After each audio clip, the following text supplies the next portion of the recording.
अस्सलाम वालेकुम। आज का हमारा टॉपिक है सेल बायो के बारे में। तो सेल बायो क्या है? बायोलॉजी की ये ब्रांच है जिसमें हम सेल के स्ट्रक्चर और फंक्शन को डिस्कस करते हैं और इसमें मौजूद जितने भी सब सेलुलर स्ट्रक्चर्स हैं उनके स्ट्रक्चर्स को डिटेल से प्लस उनके फंक्शंस को डिटेल से पढ़ते हैं। तो सबसे पहले सेल क्या है? तो सेल जो है वो किसी भी लिविंग ऑर्गेनिज्म का स्ट्रक्चरल और फंक्शनल यूनिट है, उसकी बुनियाद है, चाहे वो प्लांट्स हो चाहे वो एनिमल्स हों। नेक्स्ट टर्मिनोलॉजी है प्रोटोप्लाज्म। प्रोटोप्लाज्म कहते हैं एक सेल का वो हिस्सा जो लिविंग है, जो उसे लिविंग रखता है, दैट इज कॉल्ड प्रोटोप्लाज्म। और सेल का जो प्रोटोप्लाज्म में लिविंग पोर्शन है उसके गिर्द एक मेम्ब्रेन होती है, that membrane is called cell membrane या प्लाज्मा मेम्ब्रेन। नेक्स्ट चीज़ एक सेल के अंदर जो इम्पोर्टेंट है दैट इज ऑर्गेनालिस। ये सेल के अंदर मौजूद छोटे स्ट्रक्चर्स होते हैं, इन्हें सब सेलुलर स्ट्रक्चर्स कहते हैं। इनमें हर एक का अपना एक स्ट्रक्चर और फंक्शन है, जैसे mitochondria, Golgi complex, endoplasmic reticulum, ribosome, जो के डिटेल से हम सेल बायोलॉजी में पढ़ेंगे। तो नेक्स्ट है हमारे पास लेवल ऑफ ऑर्गेनाइजेशन की लिविंग ऑर्गेनिजम्स जो सिंपल से कॉम्प्लेक्स फॉर्म में किस तरह कन्वर्ट होते हैं और किस तरह वो नॉन लिविंग मटेरियल से डेवलप होते हैं। तो सबसे पहले ये लेवल है नॉन लिविंग के। नॉन लिविंग में सबसे बेसिक चीज़ जो है वो एटम होता है। एटम जो है वो ये मैटर का स्मॉलेस्ट पार्टिकल है जो कि फर्दर सब डिवाइड नहीं हो सकता। मैटर कहते हैं हर वो चीज़ जो कि वज़न रखती है और जगह घेरती है उसे मैटर कहते हैं। और मैटर की तीन फॉर्म्स होती हैं, एक को कहते हैं सॉलिड, लिक्विड और गैस। नेक्स्ट है मॉलिक्यूल्स। मॉलिक्यूल्स कहते हैं जब दो या दो से ज़्यादा एटम एक ही तरह के हों या डिफरेंट तरह के हों, जब उनका आपस में केमिकल रिएक्शन हो तो एक नई चीज़ बनती है, that new structure is called molecules. Molecules जो है वो सिंपल भी होते हैं और कॉम्प्लेक्स भी होते हैं। सिंपल मॉलिक्यूल में water molecule, carbon dioxide, hydrogen, ये सिंपल मालिक्यूल हैं। कॉम्प्लेक्स मालिक्यूल्स में हमने डिटेल से बायोमालिक्यूल्स पर है, जिसमें कार्बोहाइड्रेट हैं, प्रोटीन्स हैं, लिपिड्स हैं, न्यूक्लिक एसिड्स हैं, ये सब हैं। और इन्हें मैक्रो मालिक्यूल इसलिए कहते हैं क्योंकि साइज़ में लार्जेस्ट होते हैं, लार्ज साइज़ होता है इनका। इनका मॉलिक्यूलर वेट भी ज़्यादा होता है। नेक्स्ट है मेम्ब्रेन्स। तो जो बायोमालिक्यूल्स हैं वो मिल के बनाते हैं मेम्ब्रेन्स को, और मेम्ब्रेन्स जो हैं वो ये बनाती हैं ऑर्गेनालिस। ये सेल के अंदर मौजूद छोटे छोटे स्ट्रक्चर्स होते हैं, इनमें से हर एक का अपना एक स्ट्रक्चर और फंक्शन है, जैसे mitochondria, endoplasmic reticulum, Golgi, lysosome, ये सब इस एक ऑर्गेनालिस कहलाते हैं। नेक्स्ट है सेल। तो सेल क्या है? कि लिविंग ऑर्गेनिज्म की बुनियाद है। एक सेल जो है वो डिफरेंट ऑर्गेनालिस के कंबाइन होने से बनता है। यहाँ पर जो है level of organisation in living organism है। लिविंग ऑर्गेनिज्म की जो सबसे बेस है वो सेल है, और जो पहले भी मैं आपसे डिस्कस कर चुकी हूँ। नेक्स्ट चीज़ है टिश्यू। टिश्यू कहते हैं ग्रुप ऑफ सेल्स को जिनका एक ही फंक्शन हो, जैसे muscle is a tissue, nervous tissue, इसके अलावा ग्लैंड वो भी टिश्यू है। तो टिश्यू के बाद नेक्स्ट लेवल आ जाता है ऑर्गन। ऑर्गन कहते हैं जब दो से ज़्यादा टिश्यू जिनका एक ही काम हो वो इकट्ठे एक ग्रुप बनाएं और एक ही काम को ज़्यादा अच्छे तरह से परफॉर्म करें, ज़्यादा स्पेशलाइज्ड हो जाएं, तो दैट इज़ कॉल्ड ऑर्गन। जैसे स्टमक ऑर्गन है, आँखें भी ऑर्गन है, ईयर भी आपका ऑर्गन है, नोज़ भी आपका ऑर्गन है। तो ये सारे के सारे ऑर्गन्स कहलाते हैं। लिवर भी ऑर्गन है। नेक्स्ट है ऑर्गन सिस्टम। जब एक जैसे ऑर्गन्स जिनका एक ही काम हो वो सब कंबाइन करके एक ही काम को परफॉर्म करें तो उसे आप ऑर्गन सिस्टम कहते हैं। जैसे डाइजेस्टिव सिस्टम जिसमें हम अपनी खुराक को मुंह में लेके आते हैं, उसमें दांत शामिल है, ज़ुबान शामिल है, और इसके अलावा बॉडी में मौजूद जो ग्लैंड्स होते हैं जो कि माउथ में भी हैं और पूरे के पूरे डाइजेस्टिव सिस्टम में हैं। उनका मकसद है एंजाइम रिलीज़ करना ताकि खुराक टूटे। फिर खुराक की नाली यानी इसोफेगस शामिल है, देन स्टमक है, स्मॉल इंटेस्टाइन, लार्ज इंटेस्टाइन, और इसके साथ लिवर, पैनक्रियाज, ये सब के सब मिल के इनमें से हर एक इंडिविजुअली एक ऑर्गन है, और सारे जब इकट्ठे होते हैं तो एक सिस्टम बन जाता है, that system is called digestive system. इस तरह के और भी बहुत सारे सिस्टम हमारी बॉडी में मौजूद होते हैं, जिसमें एक्सक्रीटरी सिस्टम जिसमें हम वेस्ट प्रोडक्ट को रिमूव करते हैं यानी यूरिन प्रोड्यूस करते हैं। इसके अलावा हमारा रेस्पिरेटरी सिस्टम जिसमें हम सांस लेते हैं, ठीक है, और रिप्रोडक्टिव सिस्टम जिसमें कि नेक्स्ट जनरेशन आती है, एक इंडिविजुअल से दूसरा इंडिविजुअल प्रोड्यूस होता है, बच्चे पैदा होते हैं। नेक्स्ट है ऑर्गेनिज्म। जब तमाम ऑर्गन सिस्टम कंबाइन होते हैं तो एक ऑर्गेनिज्म बन जाता है, चाहे वो प्लांट हो या वो एनिमल हो। यहाँ पर एग्जांपल लिखी हुई है डिफरेंट लेवल्स की, जिसमें जो जो टिश्यू लेवल की जो एग्जांपल है वो मसल्स है, कनेक्टिव टिश्यू है, एपिथेलियल टिश्यू है, और सिंपल सेल की एग्जांपल स्किन सेल है, मसल सेल्स है, न्यूरॉन्स जो कि ब्रेन के सेल्स होते हैं, ऑर्गन के अंदर heart is organ, liver organ है, स्टमक ऑर्गन है, सिस्टम में डाइजेस्टिव सिस्टम है, सर्कुलेटरी सिस्टम जिसमें ब्लड सप्लाई पूरी बॉडी में किया जाता है, और लास्ट लेवल जो है दैट इज़ ऑर्गेनिज्म, जिसमें कि पूरा का पूरा ऑर्गेनिज्म होता है, इसमें इंसान है, डॉग्स हैं, कैट्स हैं, कोई भी एनिमल या कोई भी प्लांट शामिल है। यहाँ पर जो है वो another level है, these are the levels of organization in our environment। तो हमारी environment में different level of organization है, इसमें सबसे बेसिक जो है वो इंडिविजुअल यानी ऑर्गेनिज्म है। नेक्स्ट आ जाता है पॉपुलेशन। पॉपुलेशन कहते हैं एक ही तरह के ऑर्गेनिज्म जो कि इकट्ठे एक जगह पे रह रहे हों, उनकी पॉपुलेशन को, उनके ग्रुप को कहते हैं पॉपुलेशन। और जिसमें कैट पॉपुलेशन है, डॉग पॉपुलेशन है, ह्यूमन पॉपुलेशन है, स्पैरो पॉपुलेशन है, ठीक है। और इनमें से हर एक यानी कि ह्यूमन, कैट, डॉग्स वगैरह हर एक को आप एक स्पीशी कहते हैं। स्पीशी ऐसे इंडिविजुअल होते हैं जो एक ही तरह के होते हैं और वो सब आपस में रिप्रोडक्शन कर सकते हैं। उनकी नेक्स्ट जनरेशन आए तो that is called a species. Species से एक स्टेप है पॉपुलेशन, ठीक है। नेक्स्ट स्टेप है कम्युनिटी। कम्युनिटी का मतलब है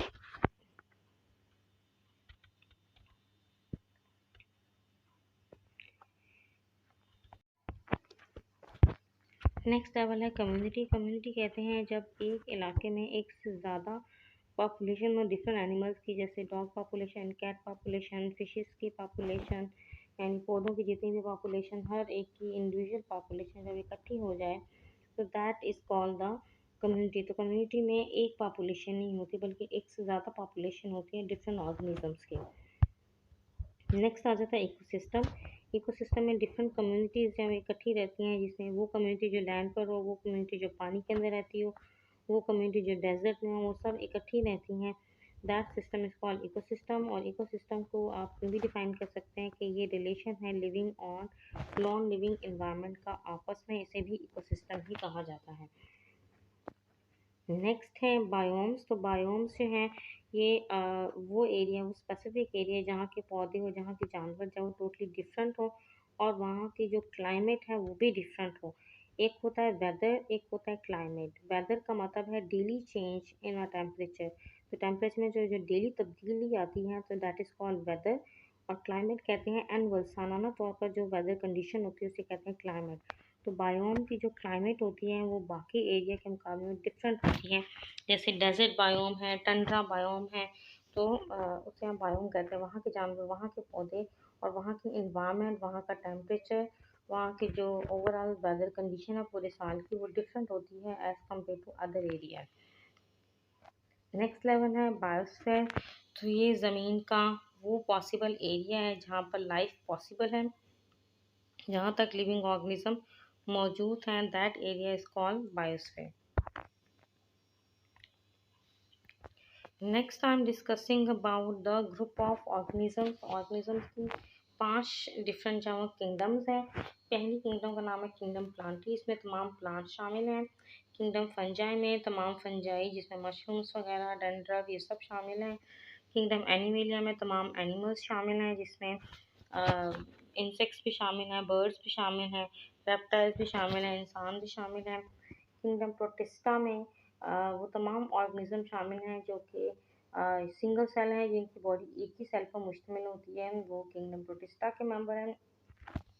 किंगडम मोनिरा, ये वो किंगडम है जिसके अंदर बैक्टीरिया शामिल है एंड ब्लू ग्रीन एल्गी। ये चारों किंगडम यानी किंगडम प्लांटी, फंजाई, एनिमेलिया और protista, all of these 4 kingdoms are eukaryotic, और किंगडम मोनिरा को कहते हैं प्रोकैरियोटिक। तो नेक्स्ट फिर हम डिस्कस करेंगे कि यूकेरियोट्स और प्रोकैरियोट्स में क्या बेसिक डिफरेंस है। तो उससे पहले हम डिस्कस करेंगे about the difference between plant और एनिमल सेल। तो ये एक स्ट्रक्चर है प्लांट सेल का, this is the structure of animal cell. तो सबसे पहला डिफरेंस ये है कि प्लांट का जो सेल है वो साइज़ में अमूमन बड़ा होता है और रेक्टेंगल शेप का होता है, एक परफेक्ट सी उसकी शेप होती है। और जबकि एनिमल सेल्स हैं वो अमूमन स्मॉलर होता है और इसकी शेप डिफरेंट तरह की होती है, जब according to situation sometime regular shape भी होती है, समटाइम इरेगुलर भी होती है। प्लांट के जो सेल है उसके बाहर हमेशा सेल वॉल मौजूद होती है, जबकि एनिमल के सेल के बाहर सेल वॉल नहीं होती, सेल मेम्ब्रेन होती है। प्लांट के अंदर जो सेल मेम्ब्रेन सेल वॉल के अंदर मौजूद होती है। सेल वॉल के स्ट्रक्चर को हम डिटेल से इस चैप्टर में डिस्कस करेंगे। नेक्स्ट है प्लाज्मोडेस्माटा, जो कि प्लांट के सेल के बाहर जब वो सेल वॉल होती है, तो सेल वॉल जब वो एक किस्म की रुकावट होती है सेल टू सेल कम्युनिकेशन में। फॉर दैट प्लांट्स में ख़ास किस्म के कम्युनिकेशन सिस्टम है जिसे प्लाज्मोडेस्माटा कहते हैं, जो एनिमल सेल्स में नहीं होते। नेक्स्ट है क्लोरोप्लास्ट। तो प्लांट अपनी खुराक खुद बना सकते हैं और वो ग्रीन होते हैं, और उसकी वजह उनके सेलों के अंदर मौजूद खास किस्म का ऑर्गेनेली है जिसे कहते हैं क्लोरोप्लास्ट। इसके अंदर होता है क्लोरोफिल जो कि ग्रीन कलर का होता है, और अल्टीमेटली पौधे आपको जो है वो ग्रीन नज़र आते हैं, और ये इसी की वजह से अपनी खुराक खुद बना सकते हैं। उस पूरे मेथड को कहते हैं फोटोसिंथेसिस, जबकि एनिमल में ये चीज़ नहीं होती। उसके बाद वैक्यूल जो वो ये पानी की थैलियाँ सी होती हैं प्लांट के सेल के अंदर, ये बहुत बड़ा और लार्ज सा होता है, और ये प्लांट के सेल की शेप को भी मेंटेन रखता है। उसके अंदर उसकी जो हार्डनेस है, स्टिफनेस है, वो भी मेंटेन रखता है और परमानेंट कैरेक्टर है, जबकि एनिमल सेल्स के अंदर वैक्यूल परमानेंट कैरेक्टर नहीं है, टेम्परेली बनते हैं, साइज़ में छोटे होते हैं और तादाद में अमूमन ज़्यादा होते हैं। टोनोप्लास्ट क्या चीज़ है? ये प्लांट की जो वैक्यूल है उसकी जो मेम्ब्रेन है दैट इज़ कॉल्ड टोनोप्लास्ट। जो कि एनिमल में वैक्यूल्स टेम्परेरी होते हैं उनकी, तो उनकी ख़ास किस्म की मेम्ब्रेन नहीं होती। नेक्स्ट है सेंट्रियोल। ये ख़ास किस्म के ऑर्गेनेलीज हैं जो कि एनिमल्स में होते हैं, प्लांट सेल्स में नहीं होते। ये सेल की डिवीजन में इन्वॉल्व हैं। जब सेल एक से दो में डिवाइड होते हैं तो they are very important, they perform a very important role in cell division. और इसके अलावा सेल की जो मूवमेंट वगैरह है उसमें भी ये इन्वॉल्व होते हैं। तो प्लांट में ये ऑर्गेनेली नहीं होते। कुछ जो हैं वो प्लांट्स, खासतौर पे जो लोअर प्लांट्स हैं उनके अंदर ये मौजूद होते हैं। अदरवाइज़ जो हायर प्लांट्स हैं जिसमें कि आपके पास ये जो वुडी ट्रीज़ होंगे जिसमें फ्लावरिंग प्लांट्स हैं, और नॉन फ्लावरिंग प्लांट में आपके पास कोन प्लांट्स हैं, इनमें ये नहीं होते। नेक्स्ट है न्यूक्लियस। तो न्यूक्लियस दोनों में होगा, प्लांट्स में भी और एनिमल सेल्स में भी। फ़र्क सिर्फ ये है कि प्लांट सेल का जो न्यूक्लियस है वो हमेशा एक साइड पर होता है, पेरिफेरी की तरफ होता है, बाउंड्री की तरफ होता है, क्योंकि एक लार्ज वैक्यूल जो है वो प्लांट सेल में मौजूद होता है जो कि न्यूक्लियस को सेल की वॉल की तरफ पुश कर देता है। जबकि एनिमल के अंदर जो न्यूक्लियस है वो अमूमन सेंटर में होता है। यूजुअली न्यूक्लियस की एक परफेक्ट शेप होती है, और डिफरेंट तरह की शेप के न्यूक्लियस भी एनिमल्स के सेल्स में मौजूद होते हैं। बाज़-औक़ात सेल में एक न्यूक्लियस होता है, बाज़-औक़ात एक से ज़्यादा न्यूक्लियस भी मौजूद होते हैं। लाइसोसोम्स कहते हैं ये ख़ास किस्म की थैलियाँ होती हैं जिनके अंदर एंजाइम होते हैं। इनका मकसद डाइजेशन होता है। ये आपको एनिमल सेल्स में मिलता है, प्लांट सेल में नहीं होता, क्योंकि प्लांट अपनी खुराक खुद बनाते हैं, तो उनमें लाइसोसोम्स नहीं होते।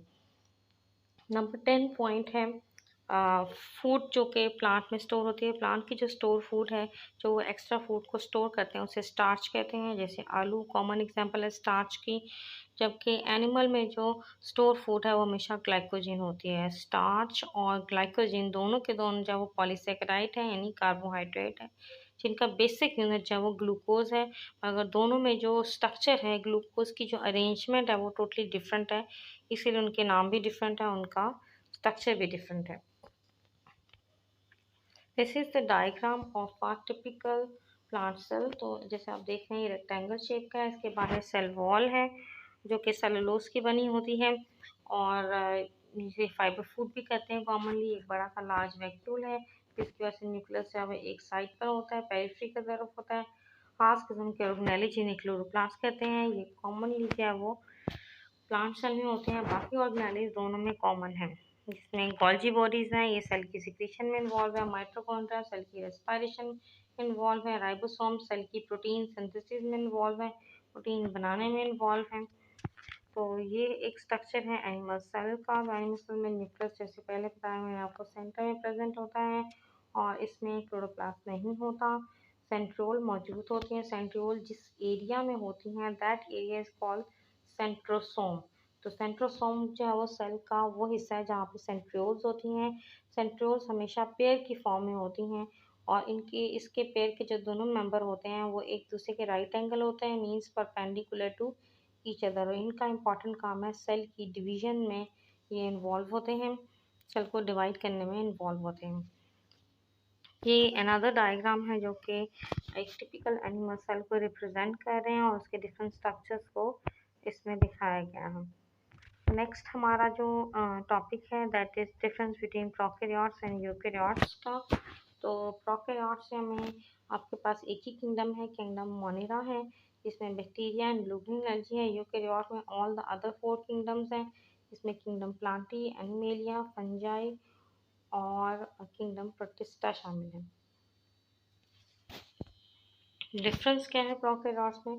प्रोकैरियोट्स बहुत सिंपल होते हैं, प्रिमिटिव कदीम होते हैं। यूकैरियोट कॉम्प्लेक्स होते हैं और मॉडर्न होते हैं। और प्रोकैरियोट्स में प्रॉपर न्यूक्लियस नहीं होता, तो उनका जो भी जेनेटिक मटेरियल है वो हमेशा साइटोप्लाज्म में होता है, वो जिस एरिया में होता है that area is called nucleoid. जबकि यूकैरियोट में प्रॉपर न्यूक्लियस है, इसलिए नहीं eukaryote, eu means true nucleus, karya means nucleus. और इसके अलावा प्रोकैरियोट्स में मेम्ब्रेन बाउंड स्ट्रक्चर्स हैं वो नहीं होते, जैसे माइटोकॉन्ड्रिया, एंडोप्लाज्मिक रेटिकुलम, गोल्जी, ये सब नहीं होता। जबकि यूकैरियोट में ये तमाम स्ट्रक्चर्स मौजूद होते हैं। राइबोसोम्स का साइज है वो प्रोकैरियोट और यूकैरियोट में दोनों में डिफरेंट है। राइबोसोम प्रोटीन को बनाने वाली मशीनरी है और ये बिना मेम्ब्रेनस होते हैं, they are without membrane bound structure. Example में प्रोकैरियोट में एक ही किंगडम है, किंगडम मोनेरा, जिसमें बैक्टीरिया शामिल है एंड ब्लू ग्रीन एल्गी है। और बाकी चारों किंगडम, किंगडम प्लांटी, एनिमेलिया और प्रोटिस्टा और फंजाई, ये चारों के चारों किंगडम यूकैरियोट्स हैं। यहाँ पर थोड़े से इनके कैरेक्टर्स को और एलैबोरेट किया गया है, जिसमें एक तो पहली चीज़ है कि प्रॉपर न्यूक्लियस नहीं है प्रोकैरियोट्स में। प्रोकैरियोट्स का जो जेनेटिक मटेरियल है वो सिंपल डीएनए होता है और वो कभी भी प्रोटीन के साथ कॉम्प्लेक्स नहीं बनाता। और एक ही सिंगल क्रोमोसोम होता है जो कि डीएनए का ही बना होता है, अमूमन सर्कुलर होता है। और साइटोप्लाज्म के जिस हिस्से में इसका जो डीएनए मौजूद था that is called nuclide, proper उसके इर्द मेम्ब्रेन नहीं होती। इसके अलावा जो ऑर्गेनेलिज इसमें नहीं होते, इसमें माइटोकॉन्ड्रिया, गोल्जी, एंडोप्लाज्मिक रेटिकुलम, वो तमाम ऑर्गेनेलिज जिनकी मेम्ब्रेन हो वो नहीं होते। राइबोसोम बिना मेम्ब्रेनस होते हैं, सो वो इनमें मौजूद होते हैं। उनका जो साइज़ है वो 70S होता है और ये अमूमन साइटोप्लाज्म के अंदर फ्रीली मौजूद होते हैं। इनका मकसद प्रोटीन को बनाना होता है। इसके अलावा प्रोकैरियोट्स में सेल वॉल मौजूद होती है और इनकी सेल वॉल जो है वो अमूमन खासतौर पर जो बैक्टीरिया की सेल वॉल है वो पेप्टाइडो ग्लाइकिन की बनी होती है, जिसे म्यूरिन कहते हैं। पेप्टाइडो का मतलब है पॉलीपेप्टाइड चेन्स यानी प्रोटीन की चेन्स, ग्लाइकिन का मतलब है पॉलीसेकेराइड चेन, तो इन दोनों की कम्बिनेशन से बनती है। इसके अलावा प्लाज्मिड ये एक्स्ट्रा क्रोमोसोमल डीएनए होता है जो कि प्रोकैरियोट्स में मौजूद है, यूकैरियोट्स में नहीं। बैक्टीरिया के अंदर ये मौजूद होता है और प्लाज्मिड्स के अंदर डीएनए के वो पोर्शन होते हैं जो कि इस बैक्टीरिया के अंदर एबिलिटी पैदा कर देते हैं कि वो अपने आप को एंटीबायोटिक रेजिस्टेंस शो कर सके, ताकि जब भी कोई एंटीबायोटिक्स चाहे वो उसको किल करने आए तो वो उसके अगेंस्ट ऐसी चीज़ बनाए ताकि वो अपने आप को प्रोटेक्ट कर सके। जीन कहते हैं डीएनए का वो पोर्शन जिससे कि आपका कोई कैरेक्टर बनता है, that DNA segment is called gene, जो कि ऑब्वियसली क्रोमोसोम के अंदर होता है। एग्जाम्पल में bacteria and blue green algae, जिसे साइनोबैक्टीरिया भी कहते हैं। किंगडम का नाम है किंगडम मोनेरा।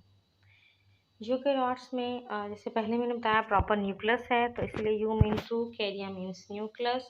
और इनका जो भी जेनेटिक मटेरियल है वो न्यूक्लियस के अंदर होता है, प्रॉपर मेम्ब्रेन के अंदर मौजूद होता है। न्यूक्लियस के इन्वेलप है, डबल मेम्ब्रेन होती है न्यूक्लियस के गिर्द। और इसके अलावा इसका जो डीएनए है वो हमेशा प्रोटीन के साथ कॉम्प्लेक्स होता है, क्रोमोसोम्स बनाते हैं।